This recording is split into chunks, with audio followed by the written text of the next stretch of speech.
new ministers and deputy ministers will start their first full week on the job as members of President Cyril Ramaphosa's executive.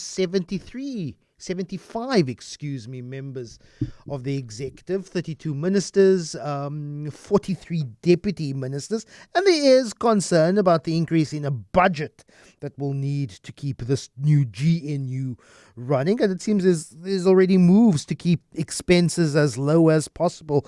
Last week, one of his first orders of business, the new Minister of Public Works and Infrastructure, Dean Macpherson, has confirmed that there'll be no procuring of new housing stock or offices for both the executive and parliamentarians. He joins me now, the new minister. Good morning, Minister Dean Macpherson. A little bit of an adjustment in my brain. Now I must call you Minister Dean Macpherson. Good morning, Minister. Good morning, Lester, and good morning to your listeners. And please, Lester, call me Dean. I'm much more comfortable with that term.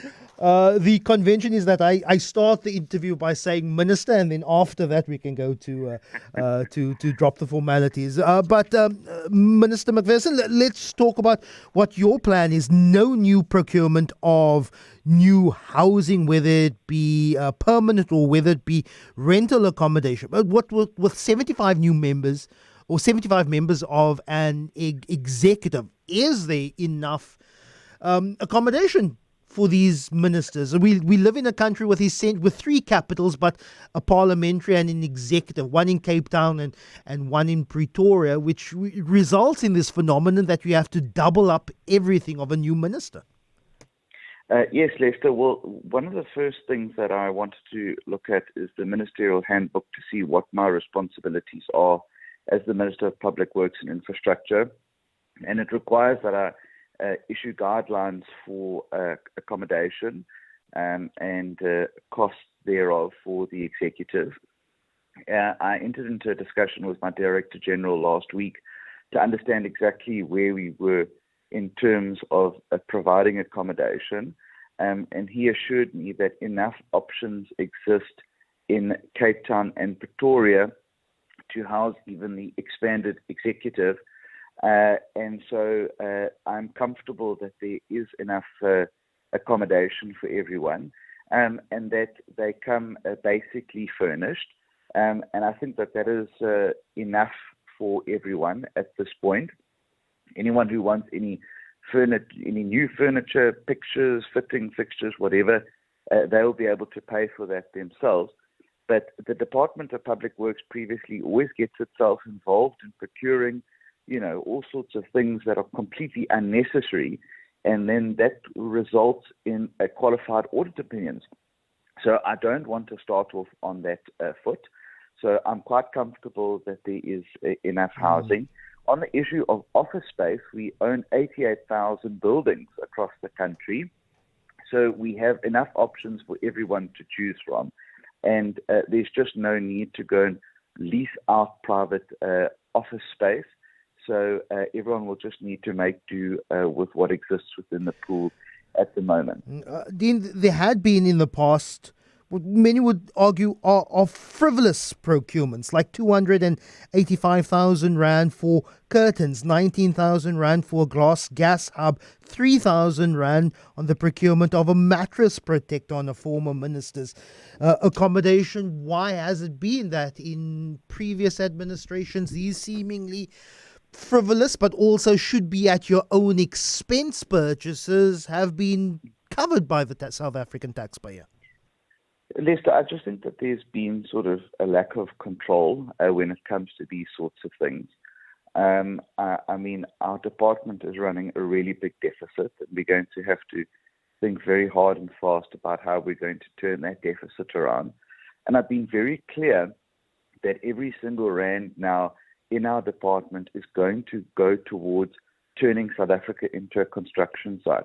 It is my number one priority to lead an infrastructure development boom in the country that will grow the economy and create jobs. So if the choice is between curtain rails and mattress protectors and investing in infrastructure projects, well, that's a very easy decision for myself. So I've been very clear to the department that I want everything tightened up. I want us to have a laser-like focus And I want the public to be able to trust our department, that they take ownership of this department and they are proud of public works. Public works, unfortunately, continues to be, the punching bag in South Africa, and I don't want it to be like that anymore. When South Africans look at this department, I want them to see themselves in it, that they're proud of the work that we do, that we are delivering on our promise for infrastructure development, and that we are the custodians of the public assets that we own that are being used for public good. Dean, in 2020, government was looking at spending 88 million rand on the upgrading of the parliamentary villages. We have 3 in the city, in Cape Town, Acacia Park, Pelican Park, and I forget the name of the parliamentary village in Bauha. Do these refurbishments continue? At the time, there was concern laid before parliamentary committee of the rundown nature of many of these parliamentary villages. Do those expenditures continue? Look, Lester, there are realities that some contracts have already been awarded prior to my taking office. So I would have to understand from a legal perspective what my rights would be to intervene in those cases. This week I will be getting a full report from what is called the Prestige Unit in the department that deals with these sorts of accommodation builds. And I will be getting a full update exactly where we are, so I know what is taking place. I also want to get an update on the partnership between the Department of Public Works and Infrastructure and the Development Bank of South Africa on the parliamentary rebuild, because I want to ensure that we get value for money, and we're not going to see cost overruns there. So this is a work in progress. I must admit, it's a really, really big department that has not received the attention and love that it requires.